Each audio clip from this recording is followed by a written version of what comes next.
Hi, I'm Nathan Ninja Monkey, and I'm back with another Japan-related travel update. When will we finally be able to travel to Japan? If you're new to the channel, then don't forget to subscribe. I make Japan-related and travel-related content, and I'm currently keeping up to date with anything that's related with the reopening of Japan for tourism. So if you are eager to get to Japan and to be a tourist, then this is definitely the channel for you to get all your updates. I do all the research so that you don't have to. So let's jump right into it. So in the last video, I explained how it was looking likely that Japan would reopen in the spring, but how that kind of changed as a result of the situation, the worldwide situation of COVID, and why the Olympics is the key to Japan reopening. So if you haven't watched that video, I highly recommend that you do. In this video, I'm going to look at when Japan might sort of reopen and who might actually be able to enter Japan. So keep on watching all the way to the end so that you don't miss anything.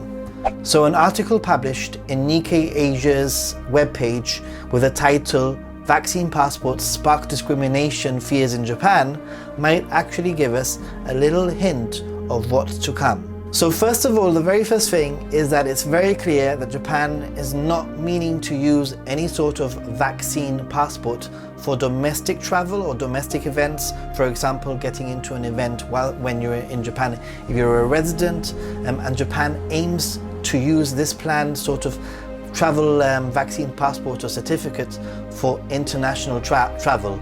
The main concern being that requiring them in a domestic setting will probably and highly likely lead to discrimination as a result of either some people not being offered the vaccine, some people not wanting to be vaccinated, and some people who might have to wait quite a while for the vaccine to be offered to them. So it's highly unlikely that Japan will be using a so-called vaccine passport domestically to enter stores or enter events, etc. Health Minister Norisha Tamura said at a January 27th budget meeting, when asked whether those without a certificate could be refused entry to restaurants and events, that it's not going to happen because they don't want any sort of discrimination. As we all know, there is a global effort, or it seems that there's a global effort for some sort of vaccination records, especially for international travel. And Japan is worried that if they don't adapt to this, then the Japanese people might struggle in the future. What are your thoughts in so-called vaccination passports? You know that there are many countries around the world where you have to actually show evidence of vaccinations already. It's not a new thing, it's something that already exists. So how do you feel about a vaccination passport? Do you think people will be discriminated against if they don't have so-called vaccine passports? Do you think it's something that's going to be short-lived? Japan's latest coronavirus legislation is set out so that nobody faces discrimination over the pandemic, and that is very clear. Pushes for similar certificates and travel vaccine passports are underway across the world, especially in areas that have started vaccinated their population against COVID-19. There's already lots of discussion in the UK whether or not there's going to be a vaccine passport. It's looking likely that there might be some sort of vaccine passport for international travel, and even in Europe there's talk of some kind of electronic or document which proves that you've been vaccinated. The US currently issues a paper certificate which lists information like the vaccine, the dates. Microsoft, Oracle, and other companies are working on digital versions or smartphone apps that can be used internationally, so it seems that this is coming. And the certificates could actually impact the Tokyo Olympics and the Paralympics, and could potentially make or break whether there would be spectators allowed, international spectators allowed in the Olympics, or whether it would be a spectatorless event. And I quote, "If the certificates are adapted quickly, we would have more options like allowing some audience members," an LDP official said.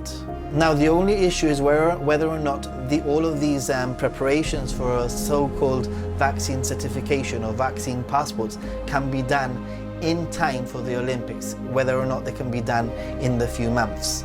Japan has had a slight track record of actually being slow in offering the vaccines, and whether or not they can provide a vaccine passport quickly, that is the question. So it seems that there might be a possibility that Japan opens its doors to those who have been vaccinated against the COVID-19 virus. How do you feel about that?